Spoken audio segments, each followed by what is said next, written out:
Bonjour, bienvenue dans notre série Les réalités pastorales dans les diocèses éloignés. On est aujourd'hui toujours dans le diocèse de Bécomo et vous allez découvrir un petit village de 86 habitants, le village de Béyoan-Betz. C'est M. Sylvain Roy qui nous explique un peu l'historique de son village, comment se passe la vie paroissiale dans ce village de Béyoan-Betz. Et ce qui est très intéressant, M. Roy fait un doctorat sur la gouvernance pastorale en région éloignée. Donc, ils nous parlent des différences qu'ils voient et comment ils font aussi la manière de transmettre la foi dans les diocèses éloignés. Donc, ça va très bien avec notre nouvelle série qu'on a appelée la pastorale dans les diocèses éloignés. Vous verrez, c'est vraiment très enrichissant la manière qu'il a de vous parler de ce domaine. Bonjour, mon nom est Sylvain Roy. Aujourd'hui, on est à Béyoan-Betz. Donc, on est ici dans un village d'environ 86 personnes.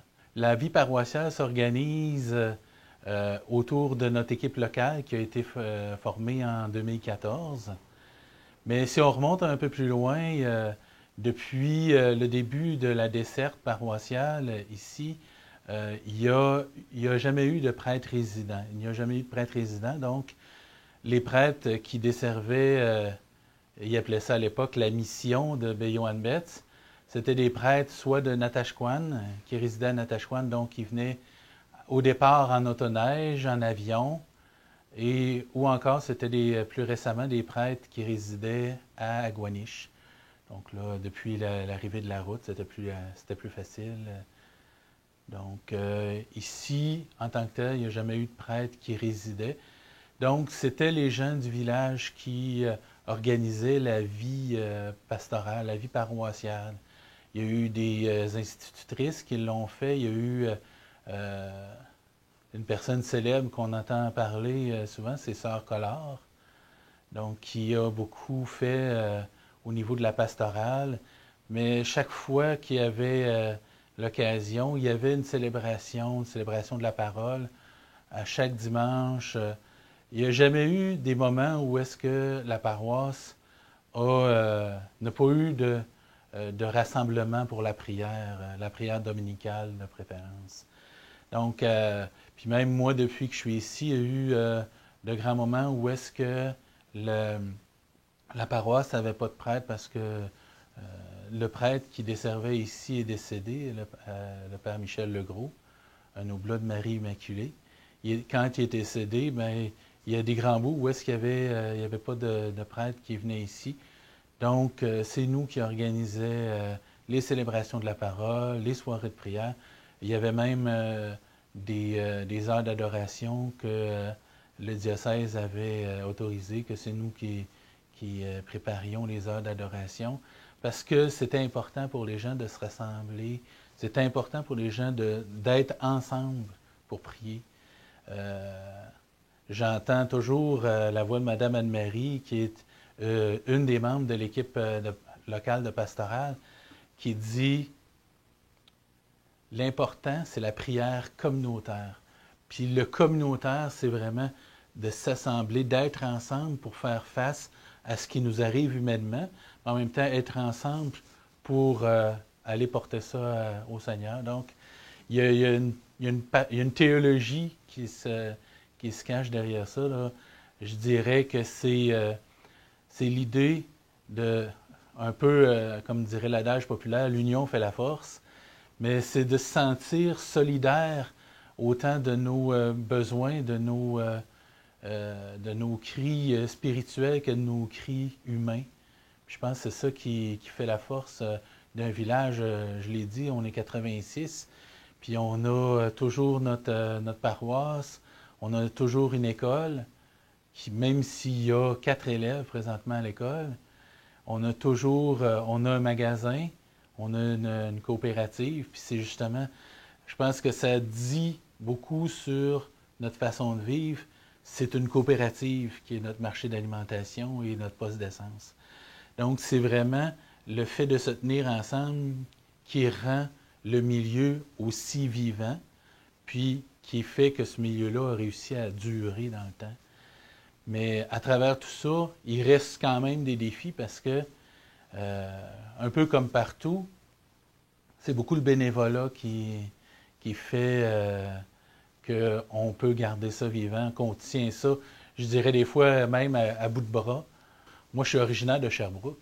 Je suis pas né ici, je suis né à Sherbrooke, dans les cantons de l'Est. Puis, quand j'ai commencé à 17 ans, j'ai fait un stage pastoral, même avant de commencer à faire de la théologie. Puis, je suis sûr que ce que je disais à cette époque-là, c'était correct pour le milieu où est-ce que j'étais. Parce que j'avais vécu, j'avais appris à respirer l'air de Sherbrooke. Puis, mais arrivé ici, ben, ça change la vision, puis l'action. Je lisais un livre parce que je vais commencer mon doctorat en théologie pratique justement sur la gouvernance pastorale en région éloignée. Puis j'ai commencé un texte à lire un texte qui est la philosophie de l'acte. Donc, il faut réfléchir, il faut respirer, il faut habiter un endroit avant de pouvoir agir dans cet endroit-là. Moi, je pense que on est ici depuis 9 ans à Baie-Johannes-Betz, moi puis mon épouse. Puis, depuis ces 9 ans-là, on a appris à vivre Baie-Johannes-Betz, à prendre connaissance de ce que c'est.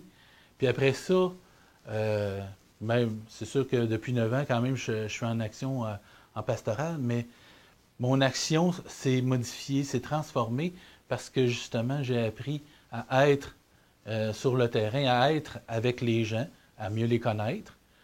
Donc, si on est avec les gens et on apprend à mieux les connaître, bien, on apprend aussi à mieux leur parler, à mieux agir avec eux autres. Quand les gens arrivent ici, la plupart des couples que je connais qui sont venus s'installer ici, il y en a beaucoup qui avaient délaissé la pratique.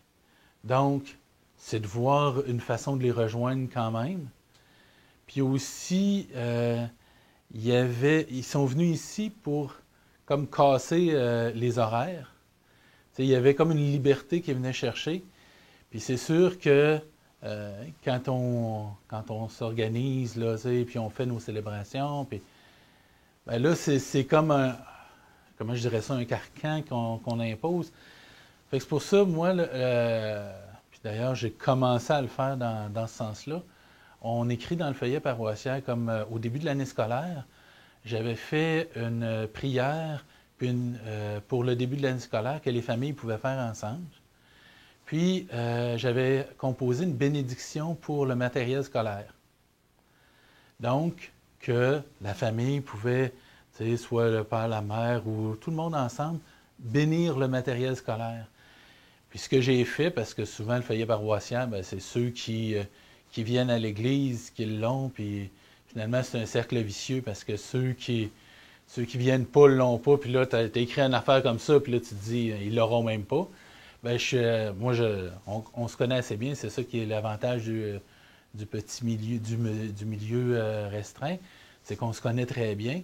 Donc, moi, j'avais identifié les personnes, les familles, et je suis allé porter la copie de cette prière-là et de cette bénédiction-là dans chaque famille, ce qui a été très apprécié. Et ils m'ont tout dit, tu sais, puis je sais qu'ils l'ont fait parce qu'ils me l'ont tout dit, puis j'y crois sur parole. Mais ça a été une façon, faut aller vers eux autres, faut aller les rejoindre. Fait que, tu sais, c'est comme un peu, moi, il y a toujours le psaume qui me revient en tête. Il s'en va en pleurant, il jette la semence, il s'en vient, il revient dans la joie, il ramasse les gerbes. Ça peut être une souffrance de semer, puis de ne pas savoir où est-ce que ça tombe, puis de ne pas savoir où est-ce que ça va. Mais des fois, la récolte qu'on fait, c'est pas celle qu'on attend. On peut semer quelque chose, puis c'est quelque chose d'autre qui va nous arriver, parce qu'il y avait quelque chose de différent que la personne a perçu. Mais je pense que c'est ça qui est important. Tu sais, cette pastorale-là doit se réinventer. On doit trouver des nouveaux moyens de rejoindre les gens, des moyens plus rapides. Je me souviens, pas cette année, mais l'an dernier, au lancement pastoral dans le diocèse de Bécomo, il fallait écrire un 140 mots sur le thème du lancement pastoral. C'était intéressant parce que justement, c'est maximum 140 mots, un tweet. Donc, il fallait écrire ça en 140 mots dans le message. Puis je pense que si on veut faire l'inverse de ce que je fais présentement et être concis,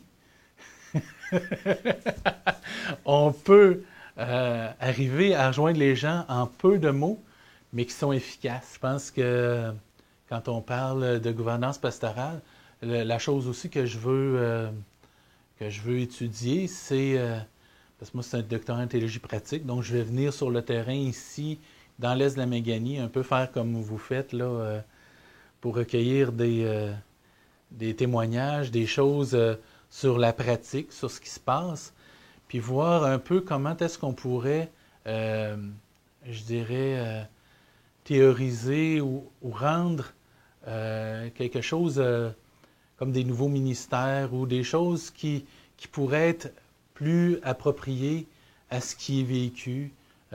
Comment est-ce qu'on peut adapter les pratiques ou donc je pense que c'est une voie qui s'ouvre, mais dont les ramifications sont innombrables. Je donnerais le symbole de la cloche. C'est pas on sonne une cloche puis il y a des gens qui accourent. Il n'y a plus de cloche. C'est nous autres qu'il faut qu'ils aillent vers les gens, accourir vers eux, puis leur donner le message. Moi, je vois toujours Jésus, il était jamais en place, il bougeait. Il allait vers les gens, il se promenait. Il n'était pas dans un endroit puis il attendait que les gens viennent à lui. Il se déplaçait, puis c'est bizarre, les gens l'ont suivi. Les gens qui appréciaient sa pratique, ça fait drôle de dire ça, la pratique de Jésus, ils suivaient. Donc, il n'y avait pas besoin de dire, de sonner ou de faire quelque chose. Non. Les gens le savaient, puis ils appréciaient ce qu'il disait. Je pense que c'est un peu comme ça. On va se rendre vers les gens, puis peut-être que les gens vont nous suivre à partir de là.